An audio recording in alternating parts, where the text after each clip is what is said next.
Okay, hello students, welcome to the channel. आज हम IMO start कर रहे हैं फॉर क्लास 9।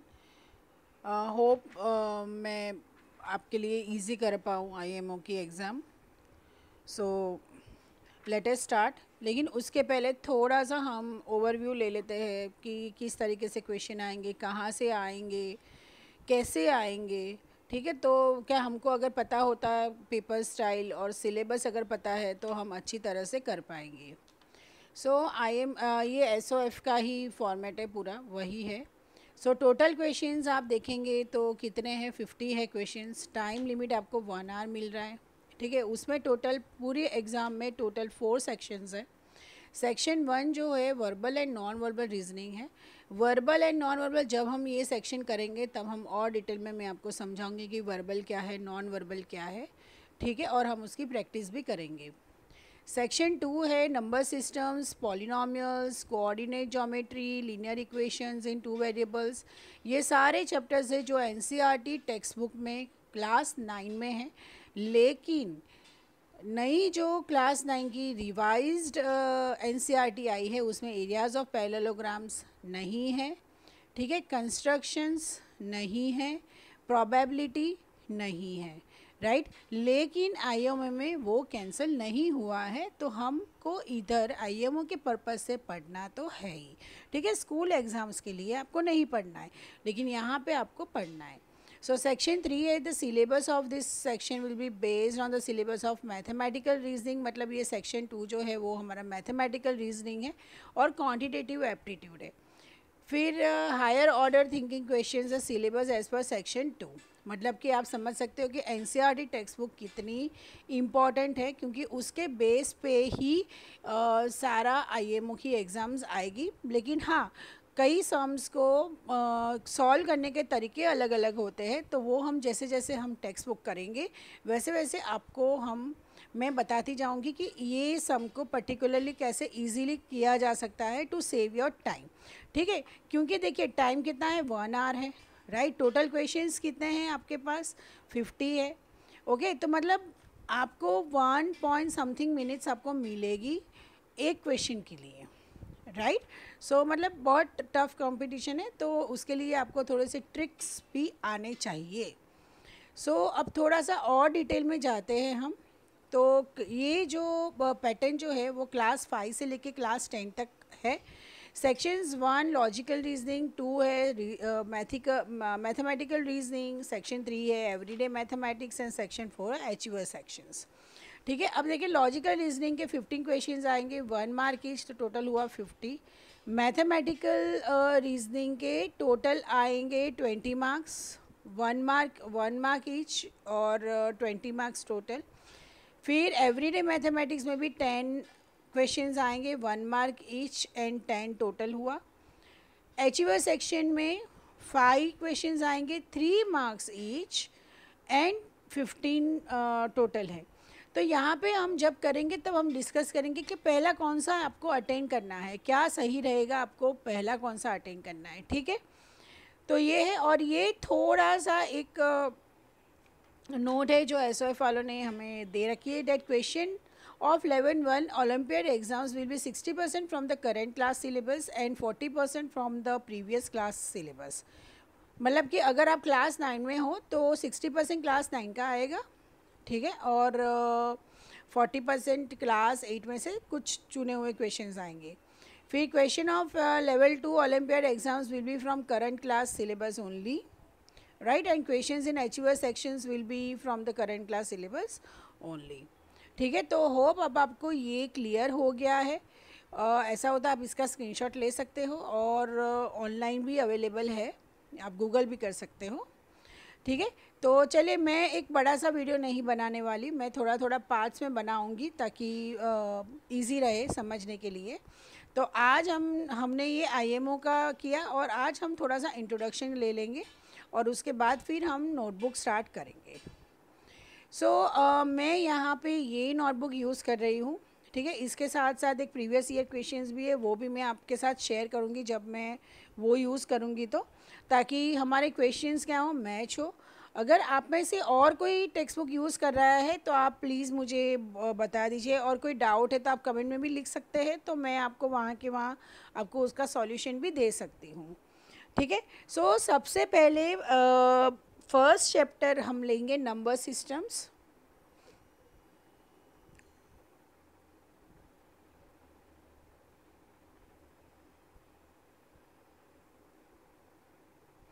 नंबर से तो हम पहले से खेल रहे हैं, ठीक है, फ्रॉम वेरी क्लास फर्स्ट। ठीक है, तो सबसे पहले हम थोड़ा सा, मैं एक आपको ब्रीफ अप करना चाहती हूँ that natural numbers. Natural numbers मतलब क्या, what do you mean by natural numbers? जो नंबर्स वन से स्टार्ट होता है, 2, 3 and so on up to infinity, तो उसको क्या बोलते हैं, नेचुरल नंबर्स। ठीक है। उसके बाद आ रहे होल नंबर्स। होल नंबर्स में, नेचुरल नंबर्स में अगर हम ज़ीरो ऐड कर लेते हैं तो ये क्या हो जाएंगे, ये होल नंबर्स हो जाएंगे अप टू इन्फिनिटी, राइट। फिर आ रहा है इंटीजर्स।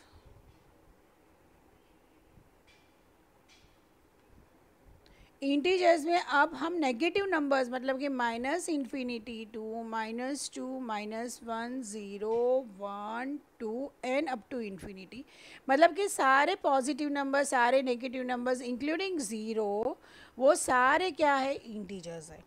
ठीक है। और हम ये करने वाले हैं, एक है रैशनल नंबर्स।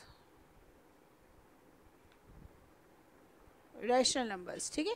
सो रैशनल नंबर्स क्या है, उसका डेफिनेशन, कोई भी नंबर जो p अपॉन क्यू फॉर्म में हो, जहाँ पे q इक्वल टू ज़ीरो नहीं होगा, क्योंकि अगर q ज़ीरो होगा तो वो पूरा नंबर क्या होगा, अनडिफाइंड होगा, क्योंकि कोई भी नंबर को हम ज़ीरो से डिवाइड नहीं कर सकते हैं। ठीक है। और p और q क्या है, इंटीजर्स है। ओके, p भी इंटीजर, q भी, मतलब कि it can be positive, it can be negative, it can be zero. p का, q का पॉजिटिव नंबर हो सकता है, नेगेटिव नंबर हो सकता है, लेकिन ज़ीरो नहीं हो सकता। ठीक है। तो ये है रैशनल नंबर्स। ओके। तो एक हम मैप बना देते हैं कि कैसे है। तो हमने सबसे पहले रियल नंबर्स होते हैं,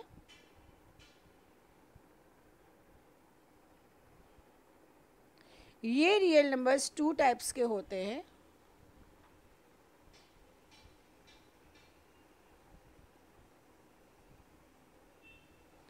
एक है रैशनल, और जो नंबर्स रैशनल नहीं हैं वो होंगे इरेशनल नंबर्स।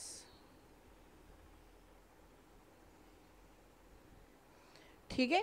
रैशनल नंबर्स के अंदर कौन से नंबर्स आ गए,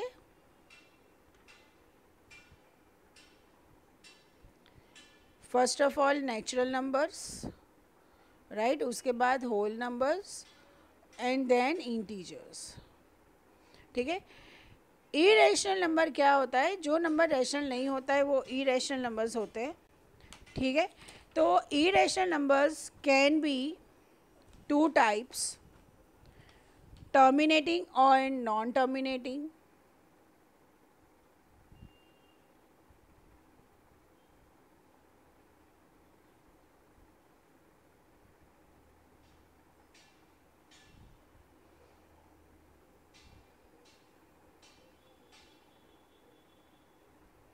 ठीक है।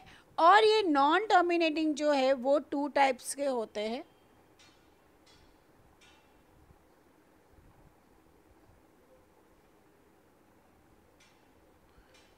Recurring and non recurring. ठीक है। सो इतना आपको दिमाग में रखना है फॉर एनसीईआरटी स्टूडेंट्स ऑल्सो और फॉर आईएमओ ऑल्सो। ठीक है। तो सबसे पहले हम धीरे धीरे से जाएंगे। पहले हमने नेचुरल, होल और इंटीजर्स तो हमने वैसे भी लोअर स्टैंडर्ड्स में सीख रखा है। रैशनल नंबर को हम थोड़ा सा और डिटेल में देख लेते हैं कि क्या होता है, राइट। और उसके बाद फिर हम स्विच ओवर करेंगे इरेशनल नंबर्स में। तो सबसे पहले रैशनल नंबर्स। मुझे एक बात बताओ बच्चों कि रैशनल नंबर्स और फ्रैक्शन के बीच में डिफरेंस क्या है। रैशनल नंबर और फ्रैक्शन तो सेम ही होता है, ठीक है। तो डिफरेंस क्या होता है रैशनल नंबर और फ्रैक्शंस के बीच में? अगर किसी को पता है तो प्लीज़ कमेंट कीजिए मुझे। तो रैशनल नंबर जो होता है वो इंटीजर्स होते हैं, मतलब can be positive, can be negative, ठीक है। जबकि फ्रैक्शंस जो होते हैं वो सिर्फ नेचुरल नंबर से बने हुए होते हैं और सिर्फ वो पॉजिटिव होते हैं, जैसे 3/4, 1/4, 1/3, ठीक है। जबकि रैशनल नंबर्स क्या होता है, -1/2, -3/4 एंड सो ऑन। सो अब हम देखते हैं irrational numbers.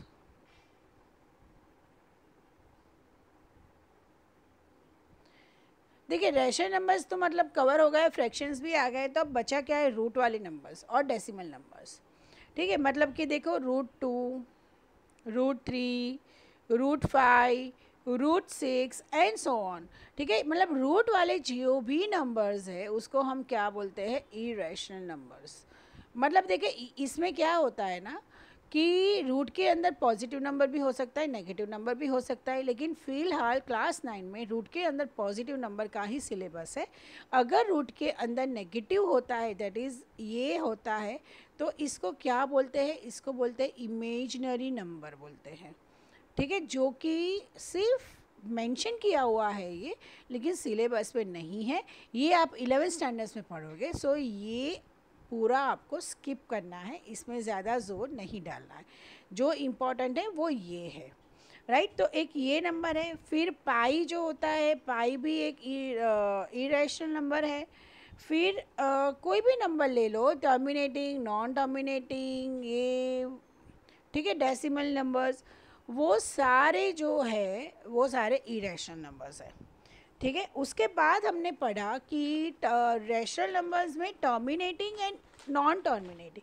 So what do you mean bye terminating and non terminating?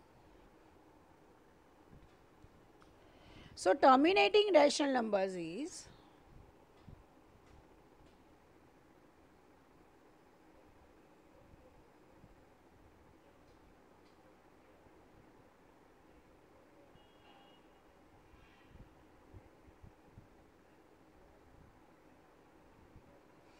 Terminating rational numbers. Terminating rational numbers क्या होता है, अब हाँ, okay.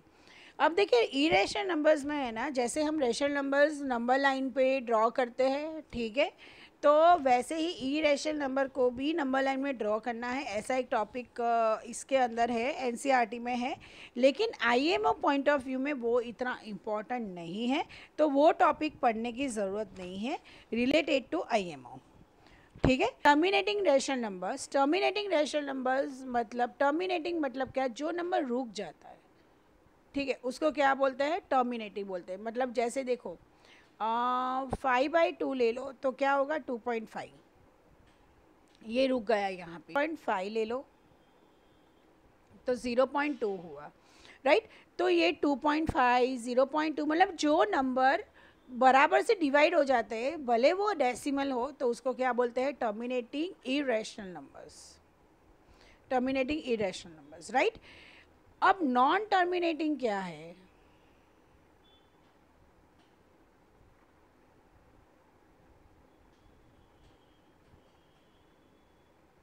Non terminating irrational numbers क्या है।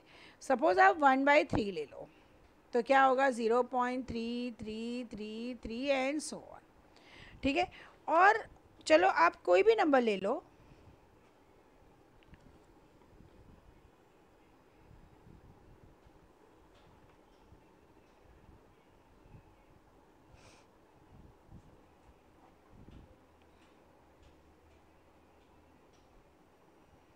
टू बाई 11 ले लो तो वो आ रहा है 0.181818 एंड सो ऑन।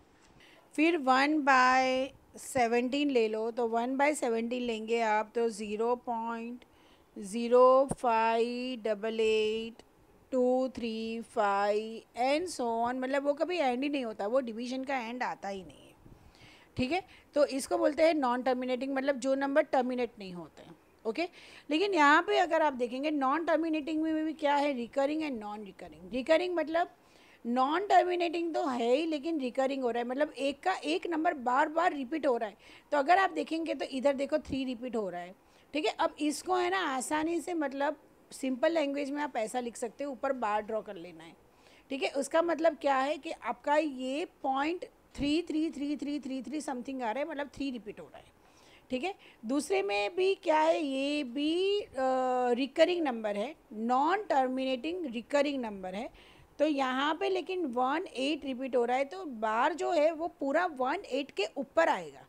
ठीक है, अब ये देखिए, ये नॉन टर्मिनेटिंग लेकिन नॉन रिकरिंग है, मतलब कोई रिपीट नहीं हो रहा है, राइट। तो इसको ऐसे ही लिख सकते हैं, या तो इसको अराउंड वैल्यू करके लिख सकते हैं। सो ये होप आपको ये क्लियर हो गया होगा कि irrational numbers terminating non terminating होते हैं, नॉन टर्मिनेटिंग रिकरिंग और नॉन रिकरिंग, 2 टाइप्स के, और उसमें भी अब आपको क्लैरिटी मिल गई होगी। सो अब देखिए, अब कोई भी रैशनल नंबर होता है ना, तो नीचे हम कभी भी इरेशनल नंबर, कोई भी P अपॉन Q फॉर्म होता है, तो नीचे हम कभी भी इरेशनल नंबर को नहीं रख सकते। ठीक है, नहीं रख सकते। उसके लिए हमें क्या करना पड़ता है, उसके लिए हमें रैशनलाइज करना पड़ता है नंबर को। अब रैशनलाइज कैसे करेंगे हम नंबर को, मतलब कि सपोज़ देखिए, अगर मेरे पास ऐसा है 3/√5, तो 3/√5 मतलब ये रैशनल नंबर नहीं हुआ, डिनोमिनेटर में इरेशनल है। ठीक है, तो ये इरेशनल नंबर हुआ, लेकिन मैं ये नंबर को ऐसे नहीं छोड़ सकती, इसको मुझे √5/√5 करना पड़ेगा। 3√5/5 ये चलेगा। ठीक है, लेकिन डिनोमिनेटर में इरेशनल नंबर नहीं होना चाहिए। ओके, फिर अगर 3/√5 - 2 है, तो मैं इसके कॉन्जुगेट से उसको मल्टीप्लाइड एंड डिवाइड करूँगी।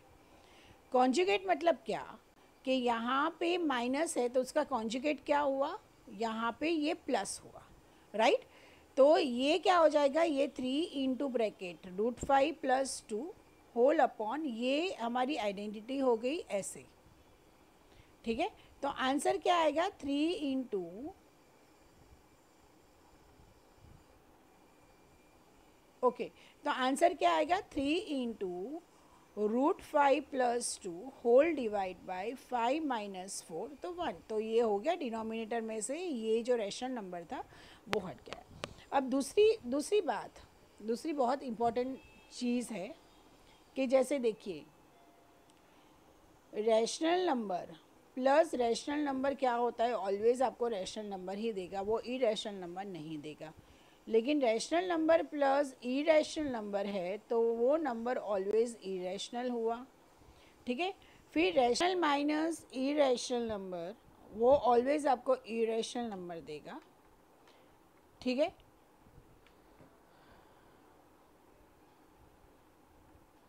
इरेशनल माइनस इरेशनल ऑलवेज़ आपको इरेशनल नंबर देगा।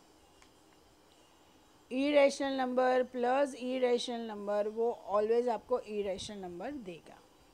ठीक है, उसी तरह से मल्टीप्लाई डिवीजन भी ऐसा ही है। अब एक चीज़ याद रखो, √4, √9, √16, √225, ये सारे भले रूट है, लेकिन ये सारे इरेशनल नंबर्स नहीं हैं। क्यों नहीं है, क्योंकि 4 जो है रूट, ये ऐसे लिख सकते हैं हम, सो 2² होल डिवाइड बाई दिस, सो ये हो गया ऐसा, सो दिस इज़ 2। ठीक है, सो √4 को 2 हम कैसे बोलते हैं, ये सारे कैलकुलेशन के बाद बोलते हैं। उस हिसाब से 9 16, मतलब कि कोई भी परफेक्ट स्क्वायर हो, उसके अगर ऊपर आप रूट लगाओगे तो वो रैशनल नंबर ही मिलेगा आपको, इरेशनल नंबर नहीं मिलेगा। ठीक है, ओके। सो होप आपको ये क्लियर हो गया हो। और अब हम हमारे नेक्स्ट सेशन में हम सम्स ले लेंगे, और हर एक सम में थोड़ा थोड़ा से ट्रिक्स होंगे कि कैसे हम सॉल्व करते हैं अच्छी तरह से, तो वो हम देखते जाएंगे। ओके, और मीनवाइल अगर आपको ये वीडियो हेल्पफुल लगा हो तो प्लीज़ चैनल को लाइक, सब्सक्राइब एंड शेयर कीजिए। Thank you so much.